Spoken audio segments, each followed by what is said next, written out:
Welcome to Work Savvy, the show where leadership meets self mastery. I'm Karen Gately, founder of CorporateDojo, martial artist, and business sensei. Every episode, we explore what it takes to lead with impact and master the habits, mindsets, and skills that help people to thrive at work and beyond. Because whether you're leading a team or leading yourself, growth starts from within.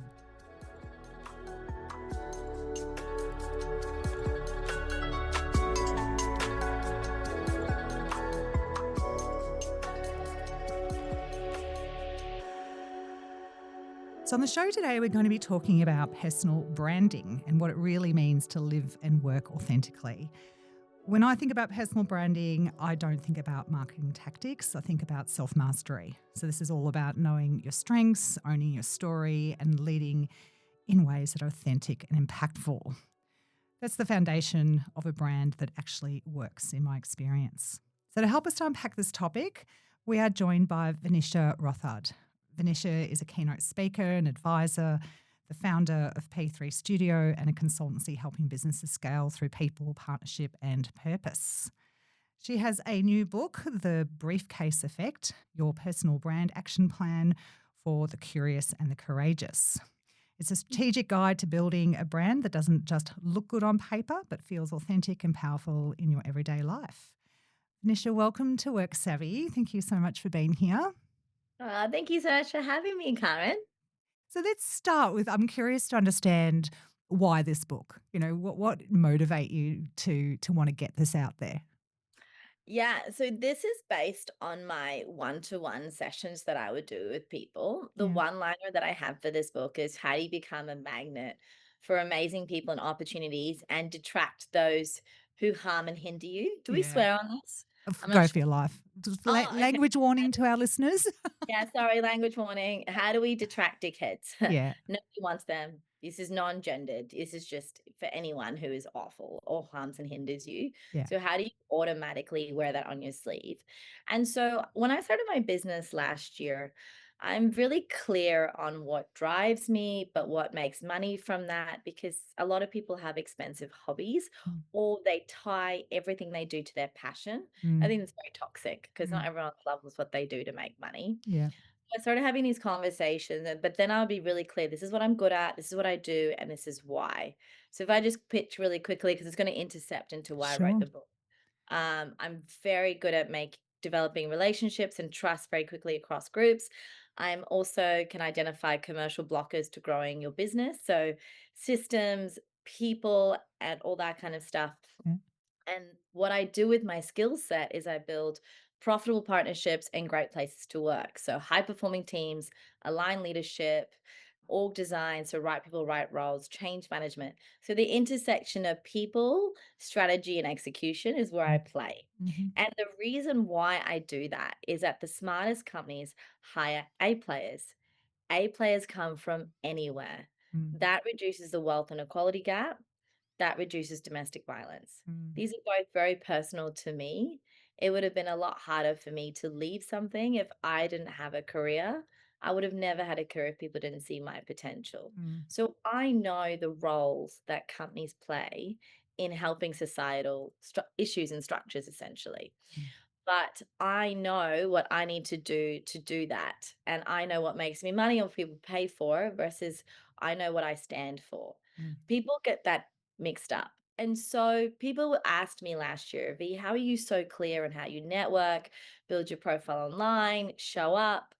And it's very consistent. It doesn't change. And I said, well, I started doing these personal branding sessions with people. So my background is people culture growth. It's not originally marketing Mm-hmm. and partnerships. But I found that when I sit with someone for 3 hours, I pull apart and I go, let's learn about you. Let's unpack you.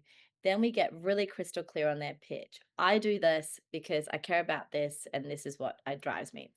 And I found that people developed a lot of confidence. And then I would dive into how do you network and build relationships? How do you like to show up online?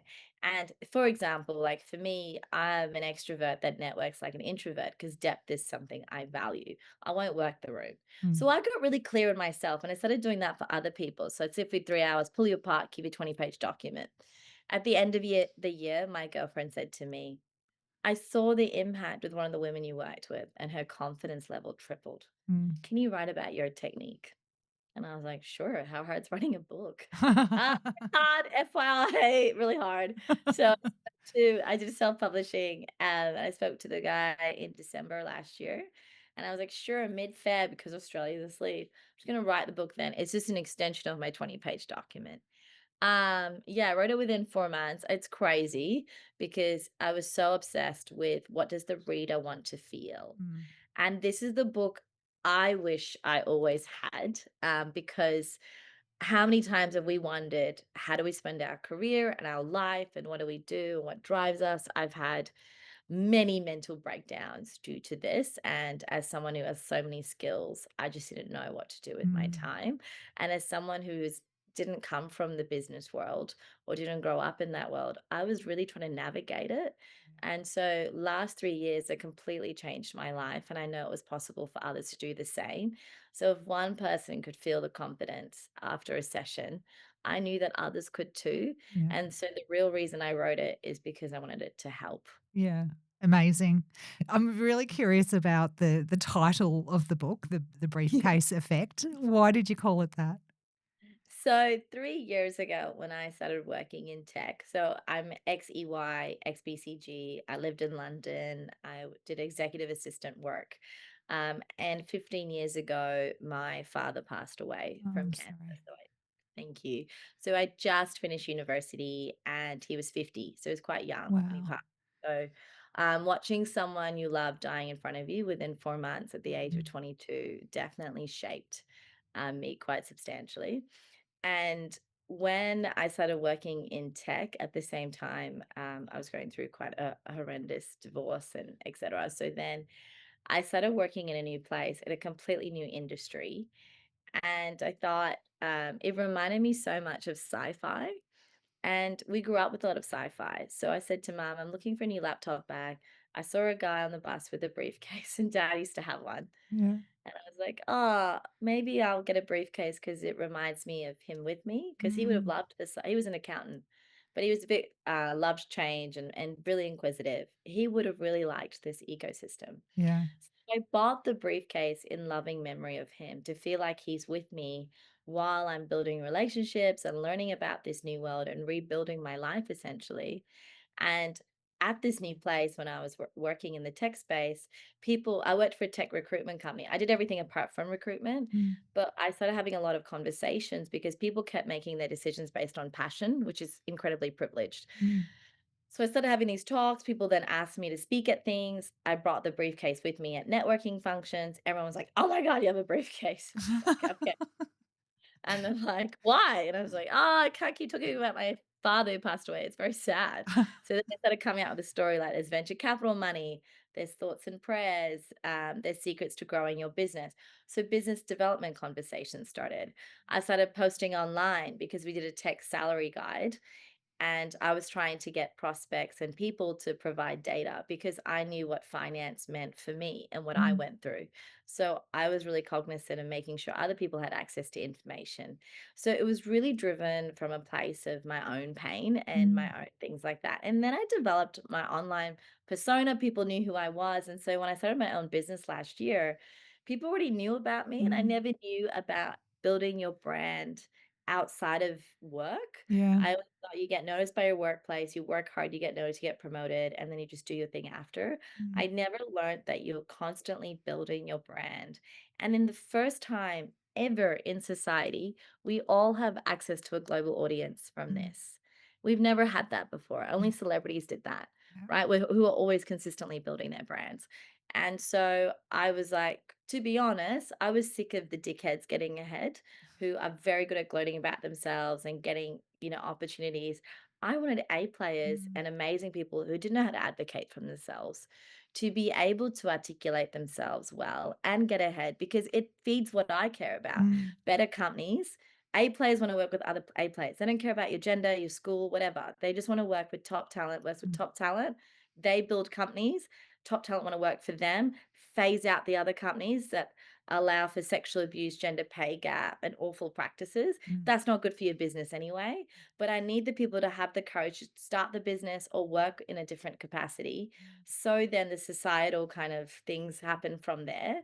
So that was the intention of why I wrote it. mm, And then also what happened in my own life. So I'm quite vocal and do a lot of work in the DV space and do work with men as well mm, to try and just I don't like the structures. The structures are hurting everybody. If it was working so well, why do we have one woman murdered a week in Australia, mm.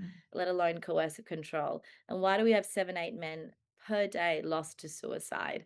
Like the system is not working. And then hearing one of your other podcasts where we have one of the highest rates of bullying at work in the world. Like, Yep, what? That's yep, awful. yep. So I don't think the system is great. So it's like when you are so clear in what drives you, what you care about, you actually have more fun in the world, but you're Mm, actually more productive mm, and you're just better to be around. So I also have a friendship audit in the book. I'm so cognizant of your environment because I completely changed mine 3 years ago. yeah. And I'm harnessing my own potential and I'm obsessed with showing others too. Because when more people find that in themselves, the world does get brighter. Mm. But there's so much we could unpack in what you've just shared, right? I mean, as a starting point, I have no doubt Dad's watching and is super proud of this and loving it.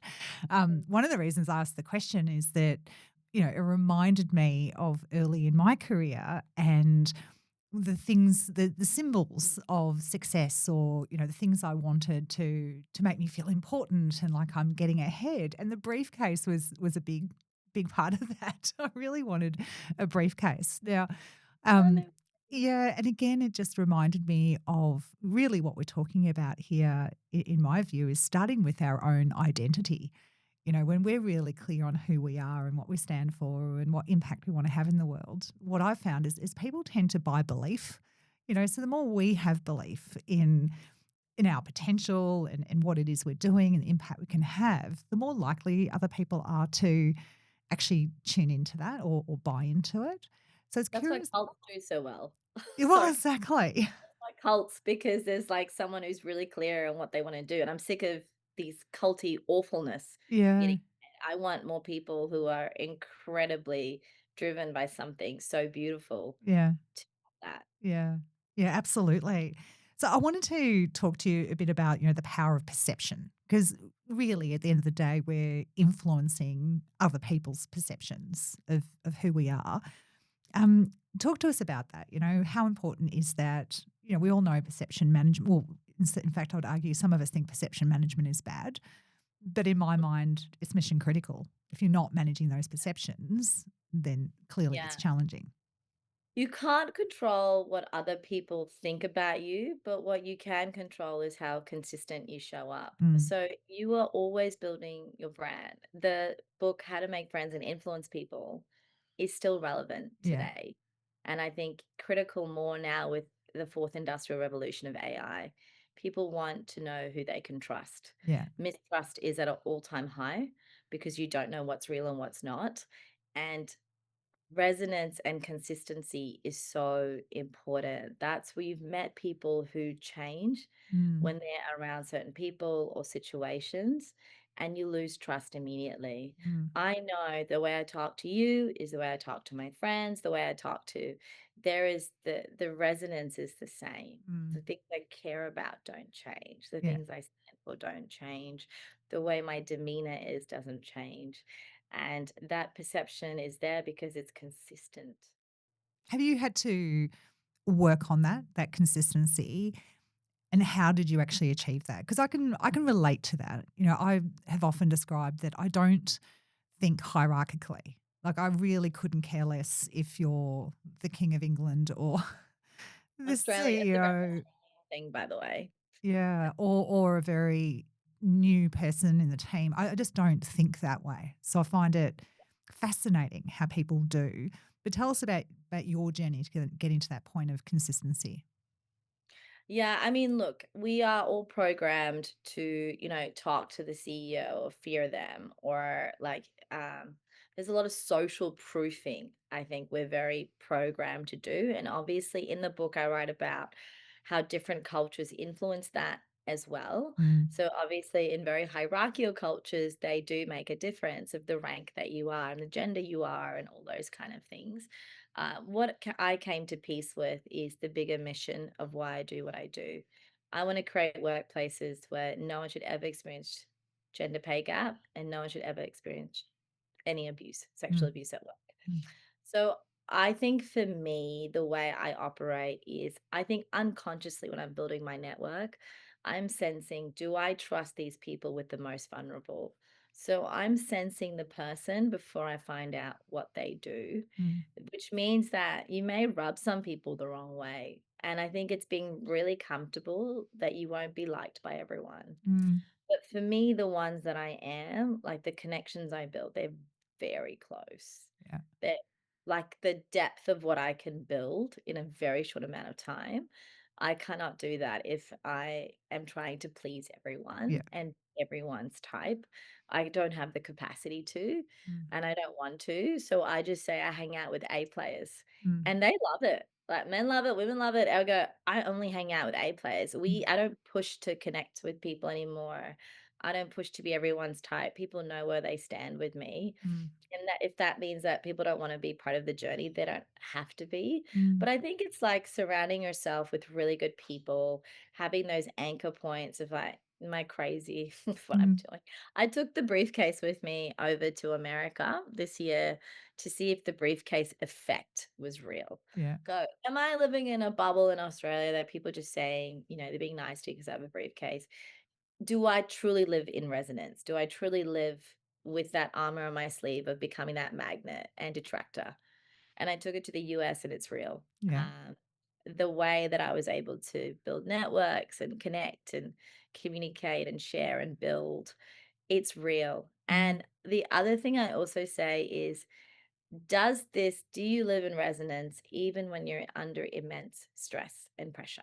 mm, It's very easy to feel great about yourself when things are going great. mm, Do you still live in that when things are not going great? And this is an incredibly important leadership skill mm. for anyone who runs a business, writing a book, or navigating life. You're going to have so many down moments. And do you still have those key anchor points? For me, that hasn't changed. Yeah. Yeah. So, You're taking me back many years ago. I was enrolled in a program where the facilitator was teaching us about thought leadership. And there were many things about this program that were great. There was a moment that really stuck with me that was actually the catalyst to me moving away from that organisation. yeah. For anyone just listening who's never seen an image of me, I have purple streaks in the front of my hair, and even the people watching online probably can't see it in this lighting, but I have purple hair. And I remember the leader of this organisation looking at me one day. We were at a group lunch, and he said, "Karen, I just want to point out that not everybody is actually going to be okay with your purple hair. I really think you should think about that because you might not get booked." Yeah. I remember in the moment literally thinking, where the hell am I? What do you mean? What do you mean I have to fit into this predetermined box of what is acceptable to organisations and business leaders out there? So yeah, I was really taken aback by that, and as I said, decided I don't think this approach is right for me. Because again, I had gone on a bit of a journey up until that point around authenticity. I remember I was working as an HR director, and one day I decided I wanted a nose ring. And I was really nervous, as Vinisha's pointing out her nose ring to those who are listening. And, I was really nervous about it because I was an executive, and quite a conservative organisation, and had quite a lot of anxiety about it, but at the same time had a bit of a feisty feeling about it that no, bugger it, this is what I want. I'm going to go and do it. So I did. And then after I'd done it, the regret starts to set in. I'm like, oh my God, I'm going to be in trouble. Anyway, cut a long story short, I went to the managing director's office the next morning for a meeting. I sat down. He was working on some hay-biz. He looked up at me and he said, "Oh, KG, that's really pretty." And Oh. then just literally continued like nothing had happened. And again, it was a powerful moment for me that, Oh, even if he hadn't complimented me on it, he wasn't upset about it.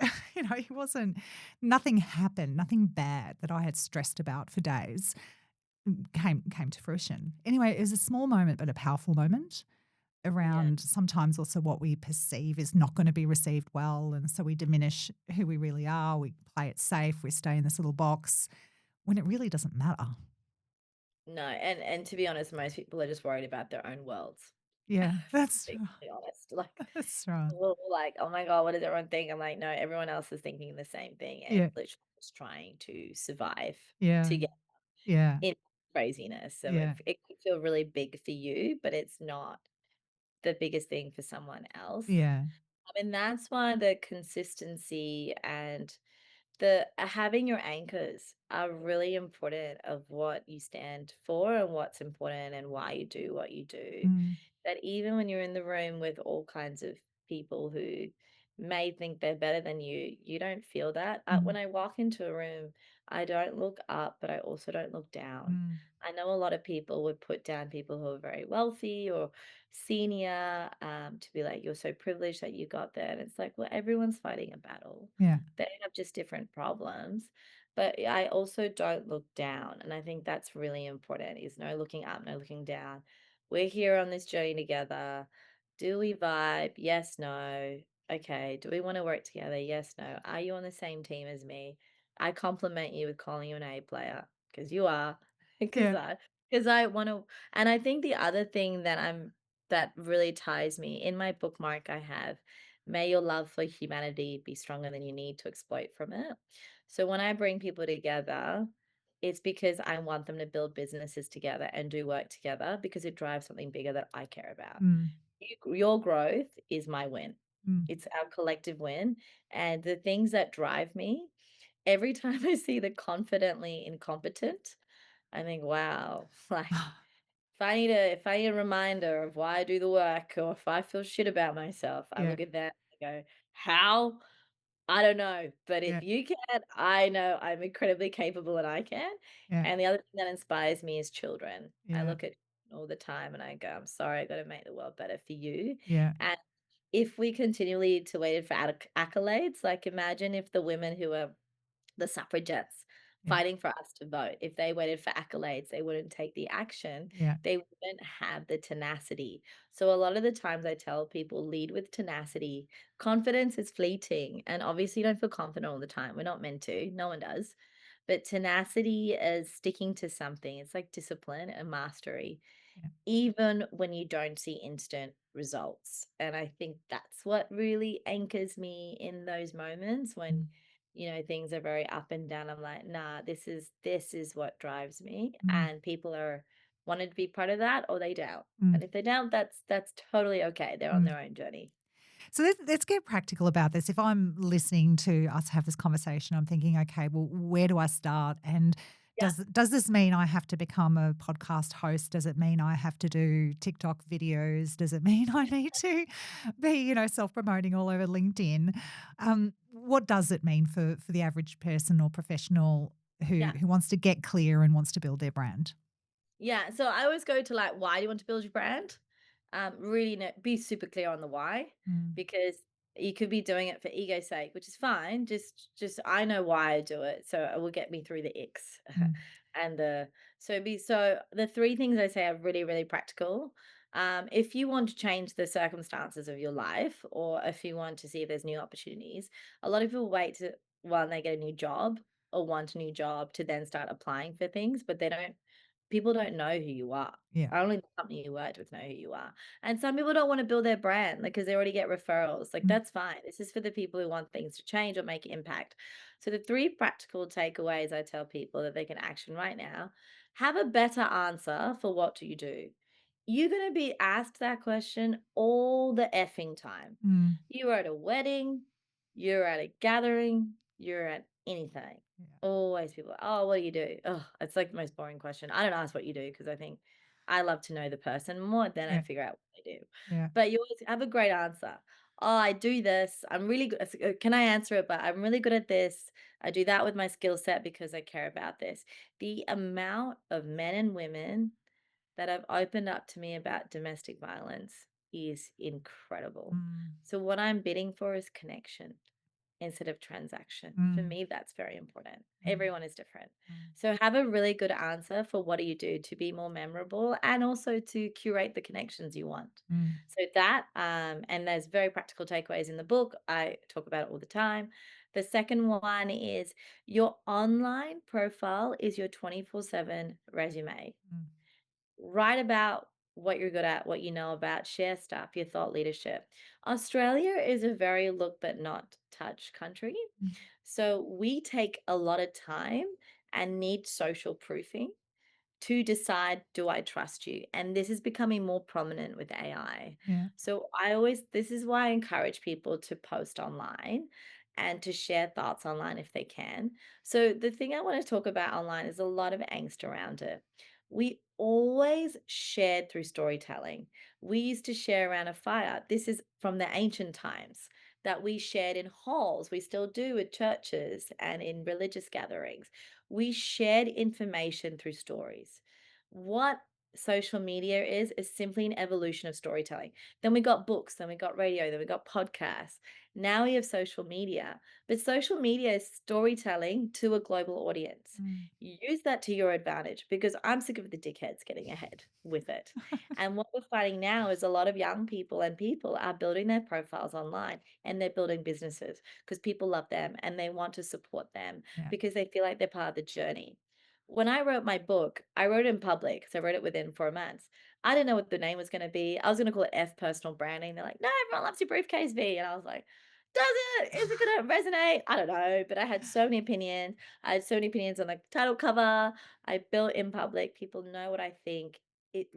Resonance lives in consistency. Mm, And that was on my online profile as well. Also, we have a world filled with voyeurs. There's so many people that watch what you write, but will never comment, but will mm, take mental notes about you. So why not have that competitive advantage to share your thought leadership that even if you're applying for a role or looking for an opportunity, they can suss you out online. Everyone looks at LinkedIn, from social media people, people who are journalists, people who are investors or potential clients or partners. Everyone is looking and checking you out. mm, So if it's empty, I think it's a disservice to you. And I really say this to a lot of mothers who also are women who can't go to a lot of networking events.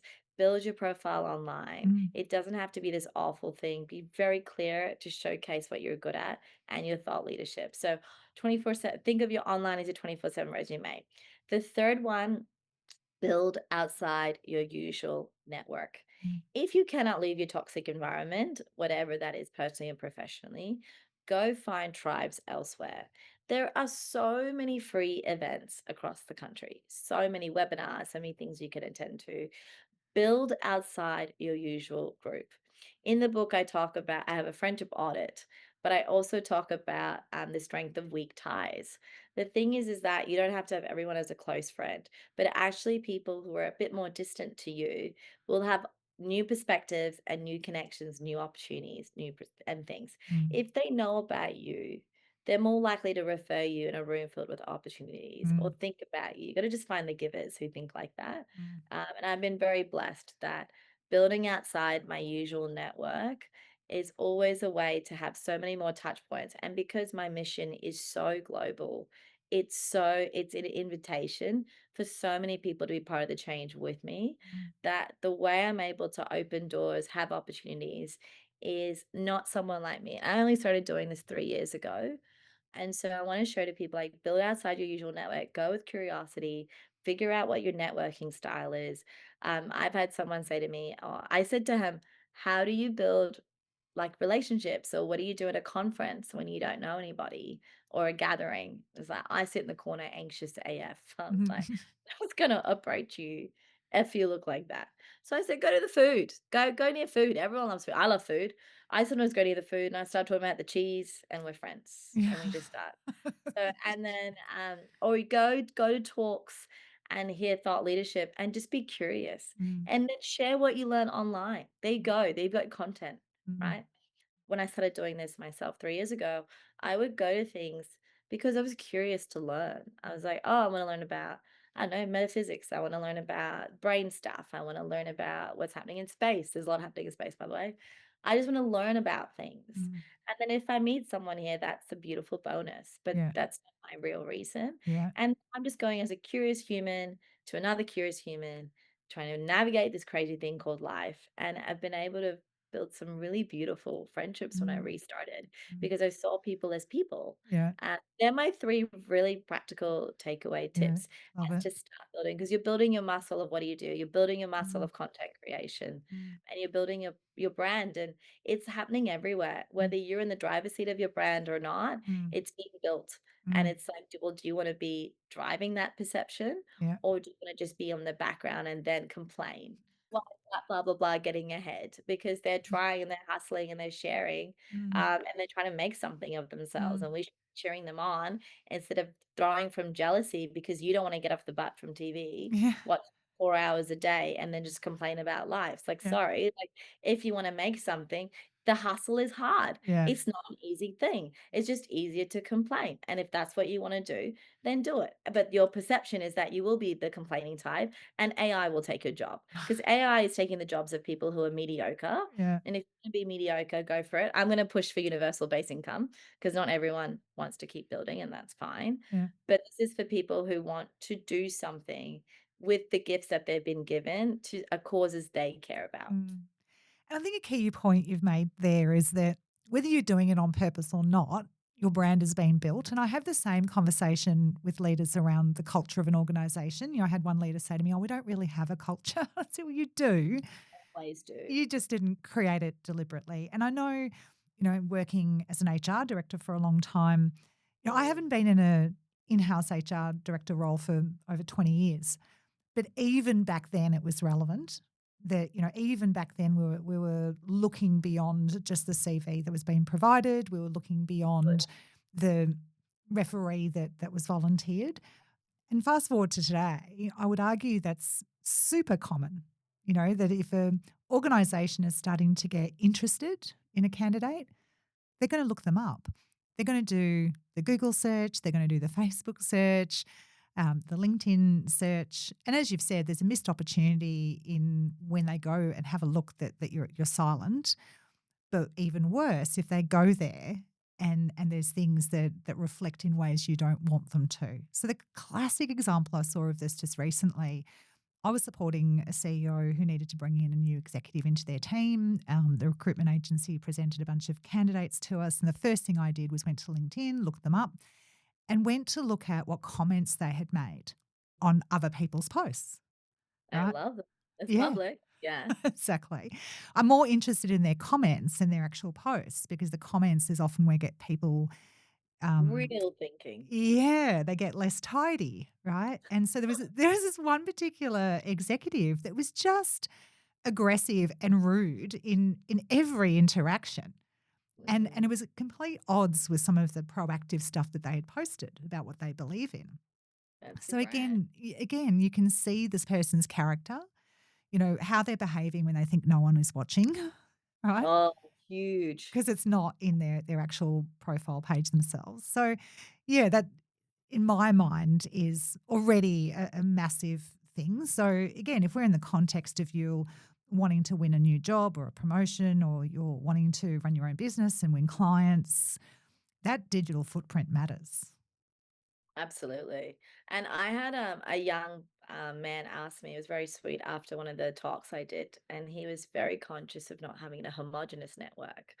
He said to me, V, how do I make sure I don't have the same people? Mm. How do you build? I said, look at those people over there. Do you think they have anything in common? And he's like, no. I said, they all have really good hearts. Yeah. I think what I'm unconsciously or consciously now doing, maybe more unconsciously now or automatically doing, I'm testing, do I trust this person with the most vulnerable? So, how, like, what Yeah. do they do? No one's watching. Yeah. Do I trust this person with the Mm. most vulnerable in our society? Children, Mm. elderly, the naive. Yeah. What is this person's character like? Yeah. To then decide, do I engage with them further? Yeah. And my network is that. Yeah. Yeah. And That's not gonna ever change, I think, with the test of time. I Mm, think the givers win in the long run, but we get screwed over a lot in the short run. But people always remember what you do, mm, especially, like you say, when no one is watching. mm, There's only so long that these people get ahead, but they get found out mm. very quickly. Yeah, we're well, sometimes it's not as quick as we would like because all we have to do is look on a Yeah. global scale or global stage to see what happens when people get found out. But we shall see where all of that leads. But yeah, absolutely. Critical topic. Thank you so much for joining and sharing with us today. How do our listeners get hold of your book? How do they find Oh, yeah, you? of course. So the book is called The Briefcase Effect. I am on Amazon. I'm actually doing a special for the year end, so you can buy directly from me in bulk. So getting Christmas gifts sorted. So a lot of people for end of year gifts to their clients, their partners, and their team are giving this because it's both professional development but also personal development. So it Yeah, doesn't feel go improve yourself for work. It's like yeah, go have a holistic view. There's a big motivation dip at the moment. yeah, Look, I can understand the doom and gloom, like the world's going to shit. So yeah. I understand that motivation is low. But if you have that tenacity, then, we want customer obsession back again. We Mm, want not to rely on AI slop. We want to be open to change. And this book gives you the tools to help take control of your life in a very fun and engaging, not too long way. yeah. So you can go on the briefcaseeffect.com. That's my website that has all the details there. I am on LinkedIn. You'll see a briefcase and a fairy, obviously keeping to my name of the startup fairy with the briefcase. So there are all the things that'll find me at. Excellent. Sounds like I need to have you back on and talk about fairies. That's one of my secret passions in life that our listeners Ugh, may not be aware of. I'm not talking about the tutsu wearing cutesy ones. I'm talking about the tattooed sprites are a bit of a thing in my world. so keen. All right. Karen has so many layers. I'm so confused. Oh, it was awesome talking to you today, Anisha. Thank you so Thank much. you for having Um, me. to our listeners, if there are topics you would like us to explore, please get in touch via our website, which is corporatedojo.com, or any of our social media channels. And don't forget to work savvy. Thank you so much.